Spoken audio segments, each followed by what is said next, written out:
બાળ દોસ્તો, કેમ છો? મજામાં ને? આજે આપણે ધોરણ 8 અને એનું પૂરક વાંચન ચેપ્ટર 2 જીવનમાં વ્યવસ્થિતતા સુપર ડુપર પાર્ટ કહી શકાય. વેલ્યુ બેઝ તમને રિયલમાં પાઠ ભણીને મજા આવશે. અને જો તમે આને લાઈફમાં ઇમ્પ્લિમેન્ટ કરશો ને તો 100% તમને જીવનમાં આગળ વધતા કોઈ નહીં રોકી શકે, એની મારી ગેરંટી. હજી સુધી જો તમે આ ચેનલને લાઇક શેર અને સબસ્ક્રાઇબ ન કરી હોય તો કરી લેજો, જેથી કરીને આવનારા તમામ વિડીયોઝ જે છે એની માહિતી તમને મળતી રહે. અને હા, તમે કયા ગામ કે શહેરમાંથી આ વિડીયો જોઈ રહ્યા છો, પ્લીઝ કોમેન્ટ બોક્સમાં જણાવજો. તમને એવું થશે મેમ વારંવાર કોમેન્ટ બોક્સનું કેમ કહે છે, પણ એની કારણે આપણા વચ્ચેનું કોમ્યુનિકેશન રહે. રાઈટ? તો બસ હવે ટાઈમ વેસ્ટ કર્યા વગર આગળ વધીએ. તો શરૂ કરીએ ચેપ્ટર જીવનમાં વ્યવસ્થિતતા. તમને ખબર પડી ગઈ હશે કે લાઈફની અંદર વ્યવસ્થિતતા મતલબ કેમ બધું બરોબર હોવું જરૂરી છે, અથવા બરાબર રાખવું અથવા બરાબર કરવું, એના વિશેનો પાઠ છે. અને શ્રી માતાજી એમણે આ લખેલું છે. Okay, yes. અહીંયા give me just 1 minute. Yes, okay.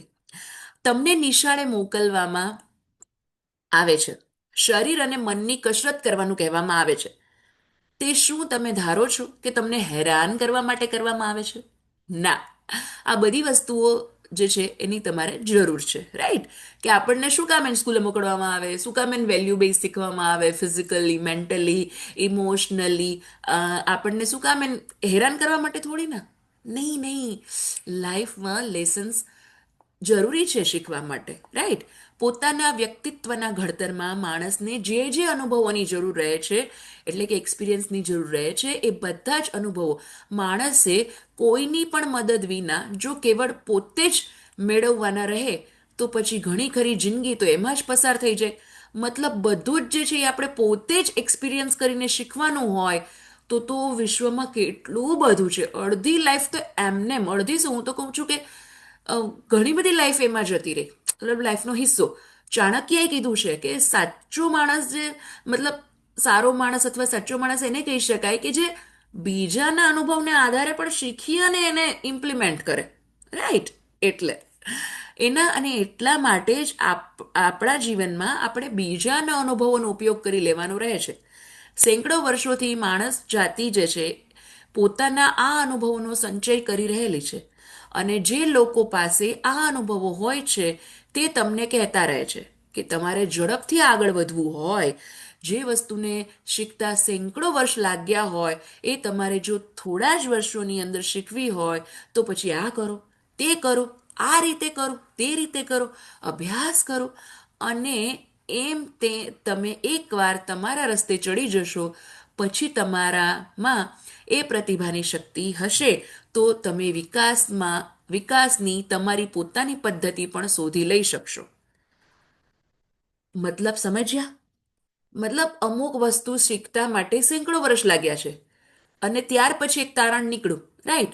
અને એ તારણ આપણને જો ઇઝી રીતે કહેવામાં આવે કે ભાઈ આમ કરો લાઈફમાં તો આમ થાય, આ રીતે કરો તો આમ થાય.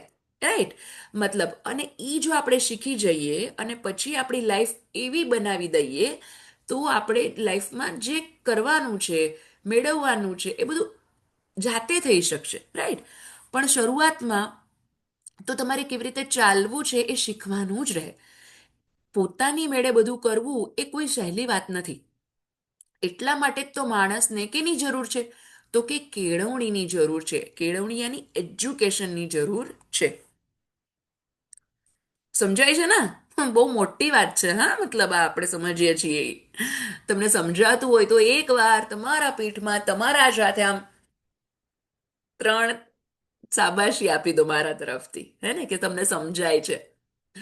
સિમ્પલ એક્ઝામ્પલ આપું. હવે હું એમ કહું, ધારો કે લાઈફમાં કંઈક કરવું હોય તો ઓફકોર્સ હાર્ડ વર્કિંગ એટલે કે પ્રયત્ન જરૂરી છે. રાઈટ? હાર્ડવર્ક જરૂરી છે. એક્ઝામ્પલ આપું તો તમે ડૉક્ટર એપીજે અબ્દુલ કલામનું એક્ઝામ્પલ લઈ શકો. સવારમાં 4-5 વાગ્યામાં ઉઠી અને ન્યૂઝપેપર બાંટવા જતા, પછી પોતાના જે છે એ ધર્મનું શિક્ષણ મેળવવા જતા, પછી શાળાએ જતા, અને પછી મતલબ એના ઘરમાં તો લગભગ ઘણા બધા ભાઈ બહેન હતા. રાઈટ? અને એમને સમજાણું કે એક એજ્યુકેશન જ એવી વસ્તુ છે કે જેનાથી લાઈફ ચેન્જ થઈ શકે. અને આજે તમને ખબર જ છે કે અબ્દુલ કલામ ને ઘણા કોણ એવું કોક જ એવું હશે કે જે નહીં ઓળખતું હોય, રાઈટ? એક બીજું મેં ક્યાંક વાંચેલું હતું કે કંડક્ટર તરીકે હતા, આઈ થિંક સો, હું કરેક્ટ ન હોય તો પ્લીઝ મને કરેક્ટ કરજો. કે રજનીકાંત સુપરસ્ટાર બન્યા, કેટલું સ્ટ્રગલ કર્યું હશે એને. ખુશી માની લીધી કે નહીં, ચલો યાર આપણે તો કંડક્ટર ઓર ડ્રાઈવર તરીકે વોટ એવર, મતલબ એ જોબ કરી રહ્યા છીએ એટલે ખુશ છે, નહીં ને? તો એવી રીતે આપણે પણ લાઈફમાં કંઈક અચીવ કરવું હોય તો હાર્ડવર્ક જરૂરી છે. તમે બી આઈ થિંક હાર્ડવર્કમાં માનો જ છો, એટલે જ તો અહીંયા ભણવા આવ્યા છો, ભલે પરીક્ષાના આગલા દિવસે, હે ને? તો અચ્છા, હવે ફરીથી પાઠમાં જઈએ. કેટલાક બાળકો જે છે એ ઘણા અવ્યવસ્થિત હોય, વસ્તુને સુઘડ કેમ રાખવી એમને આવડતું નથી હોતું, વસ્તુઓને સાચવવી કેવી રીતે એ પણ નથી આવડતું હતું, એવો વસ્તુને ખોઈ નાખે યા તો બગાડી મૂકે છે. કેટલાક બાળકો પોતાના કપડાં પણ ગમે તે માડાવડા ફેંકી દે, અથવા પોતાનું કામ કરી લીધા પછી પોતાના પુસ્તકો, કાગળ, પેન્સિલ કે ખડીઓ, કલમ પોતે ક્યાં મૂકી દે છે એનો ખ્યાલ પણ રહેતો નથી. ફરી પાછું જ્યારે કામ કરવાનું આવે ત્યારે બધાને શોધવા કે ભેગા કરવા એ કામ ભારે થઈ પડે. આ બધું એટલું જ બતાડે છે કે બાળકની પ્રકૃતિમાં કશી શિસ્ત નથી, ડિસિપ્લિન નથી, એના માનસમાં કોઈ પદ્ધતિ નથી. આવું બાળક બાહ્ય રીતે નહીં પણ એની અંતરમાં પણ અવ્યવસ્થિત હોય છે. શ્રી અરવિંદ કહે છે કે જે લોકો વસ્તુઓની સંભાળ રાખી શકતા નથી એ વસ્તુને રાખવાને લાયક હોતા નથી. એવા લોકોને વસ્તુ માગવાનો હક જ નથી. અહીંયા મને નોબિતા યાદ આવે. નોબિતા જે છે એ બધી વસ્તુઓ જે છે આમ એમને એમ રાખી દેતો હોય, રાઈટ? અને પછી ડોરેમોન નું એક ગેજેટ હોય જે એ વસ્તુઓને સ્પીચ આપે, આઈ મીન બુક હોય તો એમ કે ભાઈ મને મારી કબાટમાં જગ્યાએ મૂક. કલર પડેલો હોય તો કે ભાઈ મને તું કલર બોક્સમાં મૂક, હે ને? તો એટલા બધા બોલવા માંડે, એટલું બધું બોલવા માંડે, નોબિતા કંટાળી જાય કે ભાઈ એ ક્યાં હો રહા હે, મેરે સાથ ક્યાં હો રહા હે ને? તો એવું ના હોવું જોઈએ. આપણે પણ ઘરમાં આવી અને પોતાની વસ્તુઓ જે છે એ જગ્યાએ મૂકવી જોઈએ.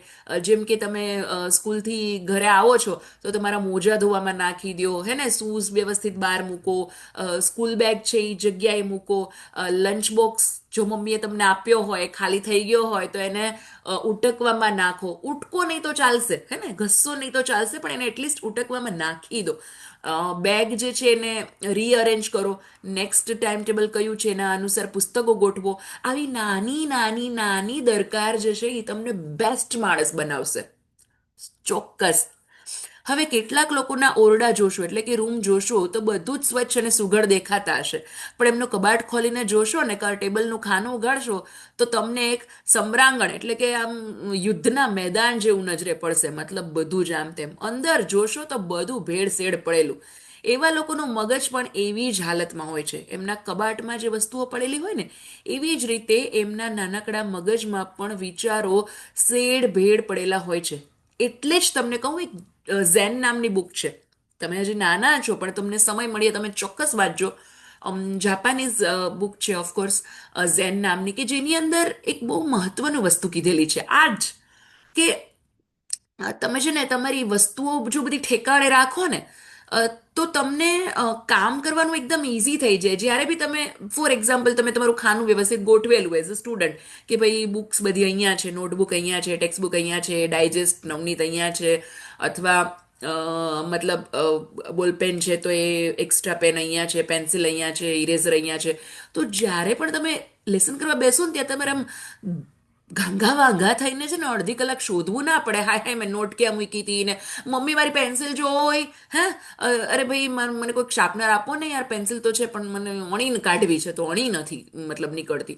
તો એવું કરવું ન પડે. અને જે એવી વસ્તુ શોધવામાં જ એટલો બધો ટાઈમ જતો રહે ને કે એક ચામ જતો રહે ભણવાનો, મતલબ જે આમ ઉત્સાહથી બેઠા હોય ને એ જતું રહે. તો એવું ન કરો. એટલે જાપાનમાં બી એવું કહેલું છે કે તમારી વસ્તુઓને વ્યવસ્થિત ગોઠવો, એ તમારું સેટલ કરી દેશે. તમારા દિમાગને બી થોડું આમ કે ભાઈ આ કરવાનું છે, પછી આ કરવાનું છે, થોડું શાંત કામ એવું કરી આપશે એમ. તો અહીંયા બી એવું જ કહેલું છે.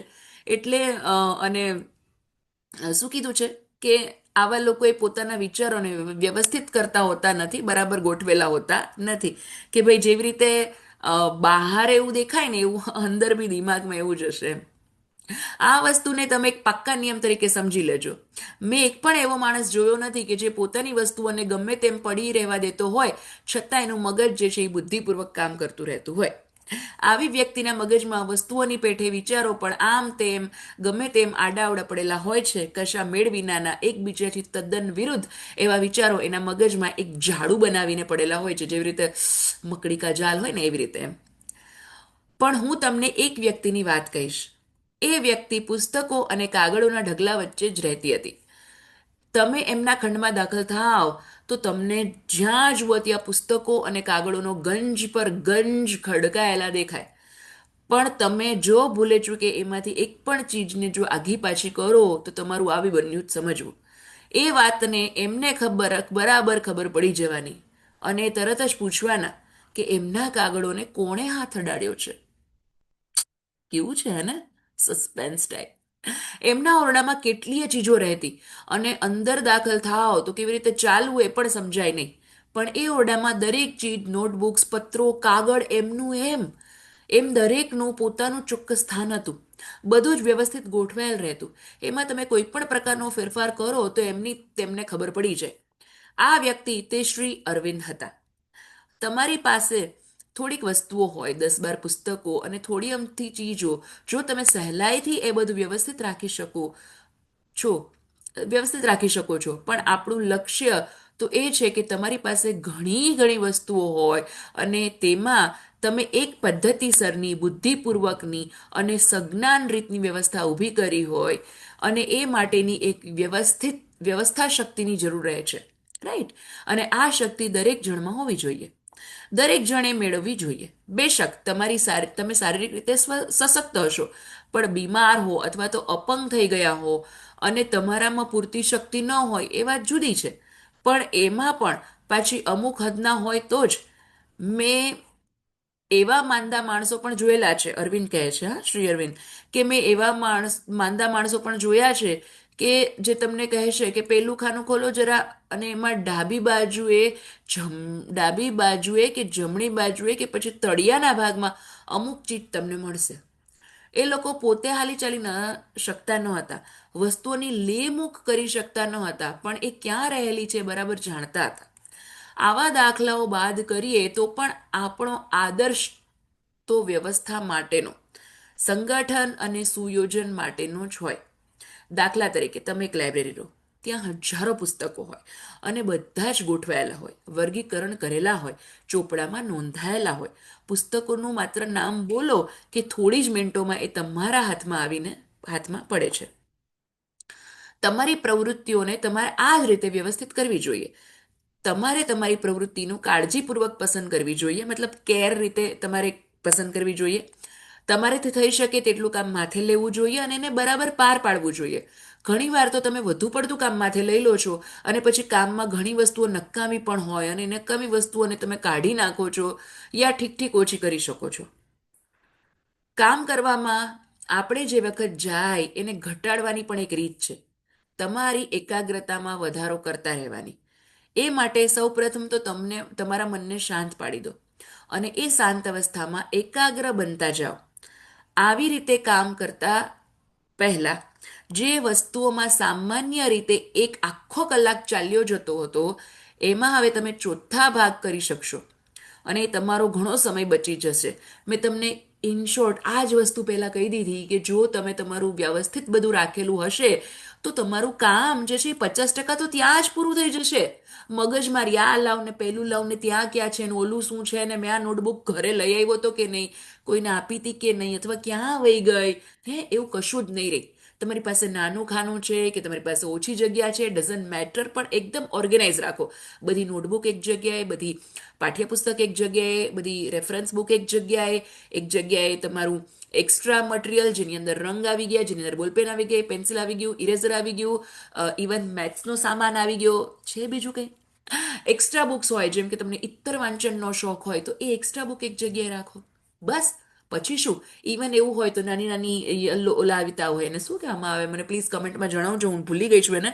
પણ ન હોય નાના નાના ઓલા રંગબેરંગી આવતા હોય, શું કહેવાય એને, આઈ થિંક એ લગાડી દો કે આ ગુજરાતીની બુક છે, આ મેથ્સની બુક છે, હે ને, તો તમને ઇઝી રહેશે ગોતવામાં પણ.